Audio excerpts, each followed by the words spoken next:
By the looks of it, McFarlane has summoned something sinister. Here's your look at the brand new McFarlane toys, Diablo 4 Bone Spirit Necromancer.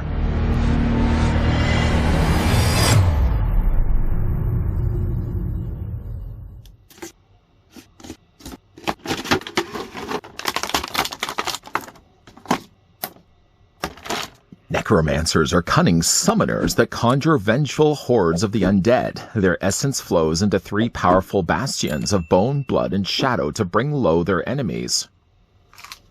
I think we better all keep it down before we're about to wake the dead. Before, of course, we get a closer look at the brand new Diablo 4 Bone Spirit Necromancer, let me send a big thank you to the folks over at McFarlane Toys that did provide this sample we could have a look at. These figures now should be available in stores or online if you're a big fan of Diablo 4 and would like to start to collect these. Necromancer, though, stands about 6.5 or about 6 1/4 inches in height, or the figure's going to be about 16 centimeters tall. Bringing something in now of a similar size, let's slide over the Necromancer that we're about to have a look at, and bring in the earlier looked at Landslide Druid. Okay, maybe they're not quite of similar size. The Druid, as you can see, is not only bigger and bulkier, but he's a little bit taller than the Necromancer that we're about to have a look at.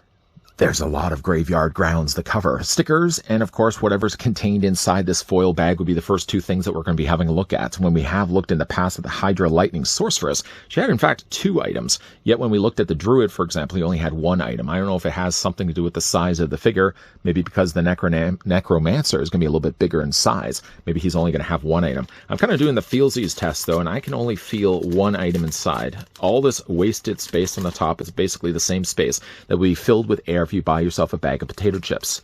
What's the deal with that? We're going to go ahead, though, and rip the bag open. There's a perforation right here, and there's a perforation right here. I know that bag is to protect the chips from getting crumbled inside, just in case anybody was letting me know down below in the comment section. Let's dump out what little there is in this inside this bag, and we get something like, looks very similar to like an Egyptian tool, like a hook. This, I would imagine, will obviously fit into either one of his hands. I do really like the way that this has been done. It's been all cast here in a really nice, very almost kind of rustic-looking plastic and gold. It really has some interesting details to this. Now, again, based on the fact that the figure does have gripping hands on both sides, I would imagine you probably would be able to take, you know what, all this talk of me actually saying that. Let's put it in, first of all, this hand. This is the hand of the 2 that's the hardest to get accessories in. It just never seems to hold anything really properly. Yeah, that seems to work. We'll do the exact same thing also on the other side here. And again, like the plastic, at least for the fingers, are soft enough with all these figures that it's really easy to get the accessories in there. Okay, so yes, he holds it successfully. Of course, we look at the other things that's sprinkled all around the set here. I want to also look at these stickers. Surprisingly, though, the stickers have been almost just as impressive as the figures themselves. I really like this sticker. All the other ones I've actually collected so far from Diablo 4 I've put inside, not actually adhered it to my sticker album, but I've kind of put it inside side pockets, because I definitely will want to be using these.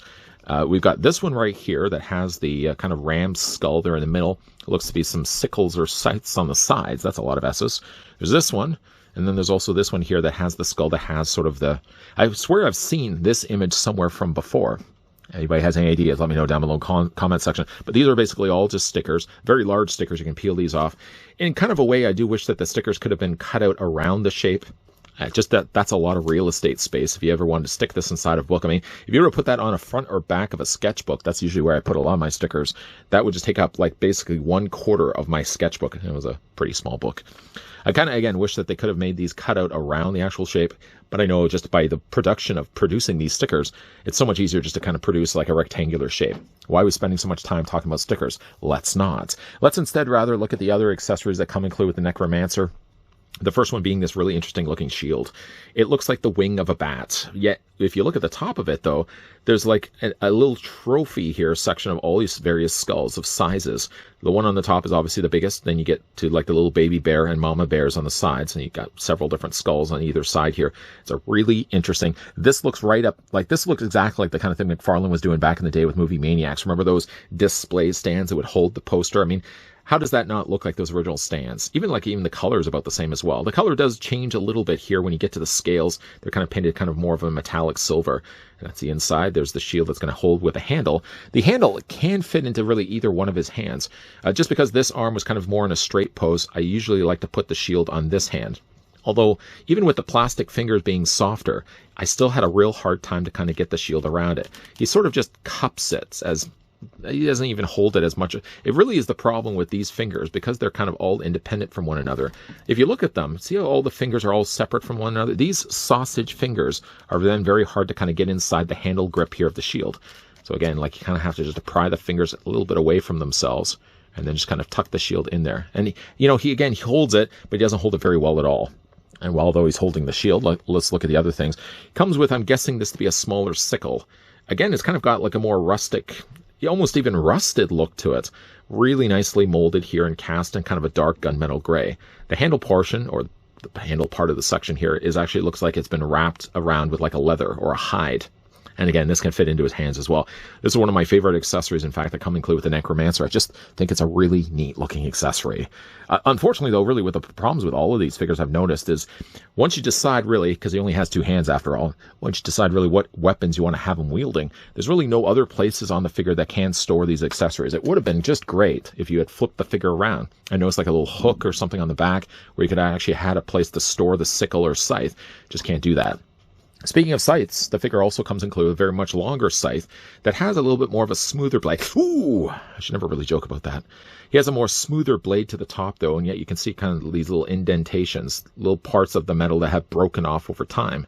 And again, like, the handle is kind of more done here in a brown plastic. So I'm guessing like this part's probably been painted. The rest of it's all been left behind to the brown plastic. And again, that can fit into either one of his hands as well. The last thing that the figure comes included with is that he comes with an alternate head sculpt. And just though before we do that, let's take the mystery item out of his hand on one side, remove the shield on the other, which really isn't that hard of a thing to do. We're going to put that to the side. First, this is the defaulted head sculpt, which in this case, I feel it's almost the better of the two heads, because what he gets as an alternative, if I can actually hold it, is this one right here that sort of has a skull face that's wrapped or covered with a cloak. This one really is the better, I feel, of the two. In a way, it kind of reminds me of like the ring wraiths before they become ring wraiths in Lord of the Rings. Somebody might just say they look nothing like, it doesn't look anything like that. I think he does. He's got a bit of a crown there. He's also got the horns there on the side and a really sinister skeletal face. This one has a skeletal face, but so much of it is covered anyways.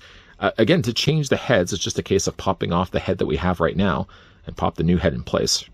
It also kind of, in a way, I want to make sure I've got this facing the right way. It does also, in a way, make this guy look now like an executioner. Because remember back in the day when everybody like remembers these times, I'm sure. I'm dating myself by talking about executioners. Remember back in the day whenever we saw a series and there was an executioner by the guillotine, he'd always have sort of a thing that was covering over the front of his face. This looks a little bit like that.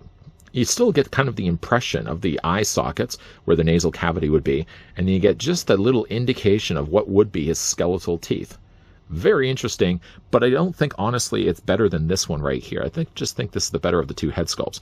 So even though this is really the one that comes as an alternate head sculpt, kind of looks a little bit like Cobra Commander this way as well. I'm just only going to be ultimately popping it off anyways and putting back in the defaulted head. Now, when you are putting it back in, by the way that they've actually designed the peg, it can only go really one way. If you look at the inside, it's not really quite an actual rectangular shape.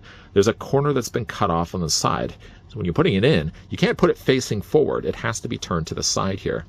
And we'll just pop it in place. I want to make sure I get it all the way on there so the head's not going to roll away on me. For the figure's base, it is actually the exact same base as what we've got already with the Diablo 4 figures. Bringing back in the landslide druid, so you can see like they're exactly the same, they're cast exactly the same in plastic, and they're washed the same with the darker black paint over top of it. They look really good. I mean, it keeps one thing good is that they're all kind of consistent with one another.